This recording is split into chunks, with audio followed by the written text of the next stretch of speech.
Magandang araw, magandang gabi sa inyo mga ka-point of view. Pag-usapan nga natin 'tong si Attorney Rodante Marcoleta. Ilang araw na akong naiinis dito kasi marami 'tong controversial na sinasabi, eh. Di natin alam kung, panghatak, atensyon sa media. 'Di ba, alam naman natin na eleksyon ngayon. So, yung sinabi nitong si Attorney Rodante Marcoleta dun sa Congress at dun sa ano yun, talakayan para sa mamamayan na sa Net25. Pakinggan natin yung sinabi niya then bigyan natin ng, opinyon, na. Tututok na sa pangangampanya. Pero gusto ko pa rin na nagiging bahagi ako, lalong-lalo na ako yung mga tinatalakay niyong mga usapin. Mm-mm. Kung ako ay makapagbibigay ng kahit konting liwanag lang, Ay, opo. alam niyo naman tayo, ready naman tayo basta may panahon. Bagay kasi kung ano, baka kasi lang sa una, kumbaga ngayon pala masagot na natin, may mga resolution kasi ang COMELEC na kung ito ay issue-based, kukunan kayo ng inyong expert opinion, hindi po yun ibibilang as time ninyo, di ba, sa commercial minute. So kaya nga ang usapan, yung isyong pinag-uusapan, Yun, oho. na interesado ang ating mamamayan. Opo. At kayo ay isang napakabuting resource person sa anumang particular na topic na yon, Kong. Lalong-lalo na sa West Philippine Sea. Naku, Yan. opo. Na ngayon ay binabatikos ako. Oo. Pero Aba. pinapaliwanag ko naman at marami namang unti-unti naliliwanagan dyan. Oho. Bagay ko nga, merong isang survey na ko Maliliwanagan. kayo ng umaga na ang mga Pilipino pala ko, sa dami ng issue na, pinag-uusapan ngayon, isa sa pinakamataas, 80 to 85%, ang issue ng West Philippine Sea. Wow. Yan ang tinalakay ninyo kay Pro, 85% daw, talagang mataas yung, binibigay na attention diyan ng tao. ang Pilipino daw po, hindi naman anti-China, kundi conscious sila sa issue ng West Philippine Sea, Kong. Oo. Oho. Kaya ako naman pinload yun sapagkat alam ko, kailangan yun ang pag-usapan. Yun, tama kayo. At maraming dapat maliwanagan. O di, ang nangyari ngayon, nabuksan ang isip nila ngayon. Kung hindi ko ginamit na halimbawa yun, ay baka mamaya, pinagkibit balikat lang nila. Ayun, oho. At tama-tama ka, mamaya ko, may reaction nga ang Pangulong Bongbong tungkol dun sa inyo. Napanood nyo ba? Hindi pa. Hindi pa. Mamaya, ipanonood namin sa inyo ni Nelson na ang ganda ng reaction niya tungkol dyan sa may West Philippine Sea na yan. Ano, ha? Anyway, kasi ano naman ko, sabi nyo nga, last day at last Friday, nasagot nyo naman ito eh. Ano ba ang gusto nyo, para matapos na yung usapin ng West Philippine Sea, ano pa ba ang gusto nyo banggitin tungkol doon? Yan. Hindi, siguro idadagdag ko na lang na Opo. unti-unti naman marami ang nakakasunod doon sa Opo. paliwanag. Ang totoo niyan, ang kinatutuwa ko, yung mga kaibigan natin na alam nating nasa mataas na bahagi ng ating lipunan na hindi pala rin nila masyadong kabisado. Ay, oho. Kaya pilit nilang itinanong sa akin, bro, kanong isa? Oh.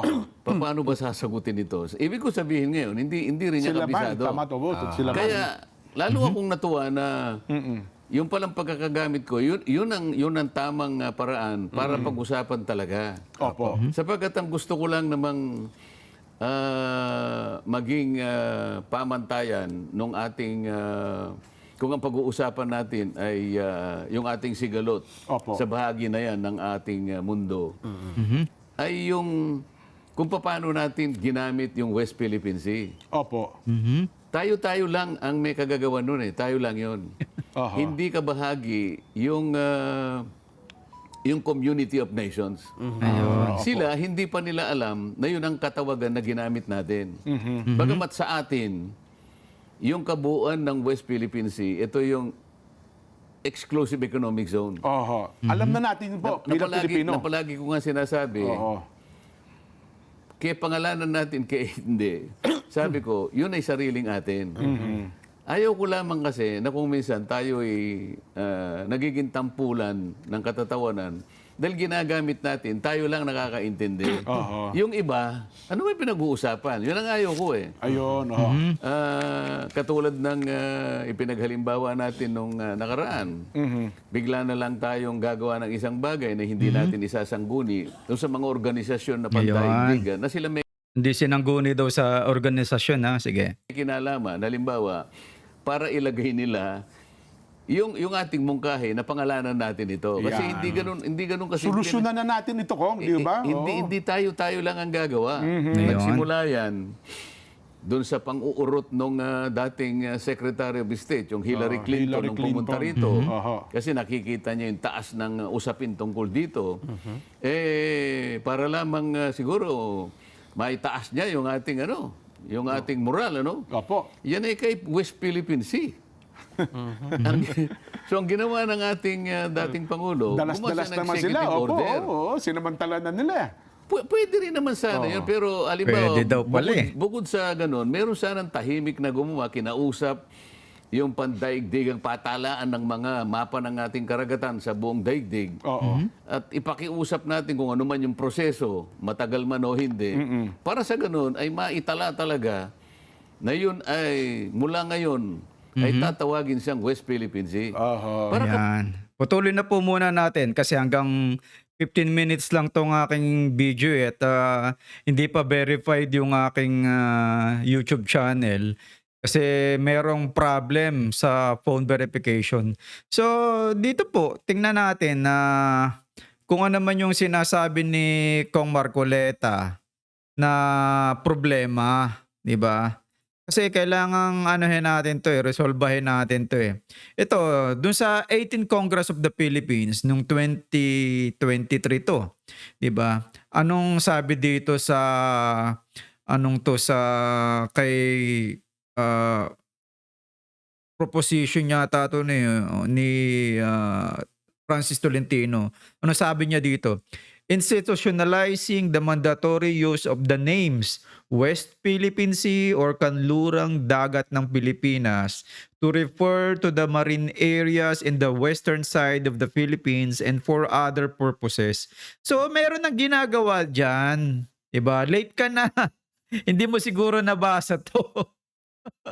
So, di ba, panahon ni Bongbong Marcos ginagawa to. Hindi yan ginawa yan. Doon sa panahon ng presidente mo. Doon mo dapat, yung dapat ang sisihin mo, yung presidente mo. Ito pa. Kasi late yung presidente mo Ito pa, press release. Diba? Kailangang medyo talagang meron tayong resibo dyan. Diba? Mahirap na hindi tayo nagbibigay ng resibo. Ito, tama ha? Ito, panahon pa rin to ni BBM. Speaker urges ASEAN members, other nations to support PH stand on West Philippine Sea. So, sino nag-release niya? Si Speaker Romualdez. Diba? So, gumagawa talaga ng paraan para ipaliwanag yung gusto mong mangyari sa panahon ni BBM. Hindi yan ginawa ni Digong kasi pro-China kayo Gusto nyong ibenta ang Pilipinas. So, ito pa. Ito pala. Nabigay ko na ito pa. Isa pa. Para talaga meron tayong resibo. Ito, related ka dito. Integrated Bar of the Philippines. So, ano sabi sa IBP? Statement on the West Philippine Sea. The Integrated Bar of the Philippines, the official organization of the Philippine lawyers, is one with the Filipino people and the Philippine government in asserting our country's sovereign rights in the West Philippine Sea. So, Congressman Marcoleta, mag-ano ka muna. Kulang na kulang ka sa pagbabasa. Ginagamit mo lang tong time para panghatak sa controversial na mga, ano mo yun, yung attention. Gagawa ka ng controversial na mga salita na wala namang basehan.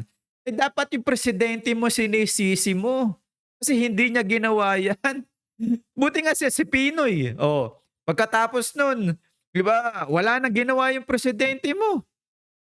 Tapos ngayon, ngaw ka ng ngaw na dapat ipakilala sa organization daw.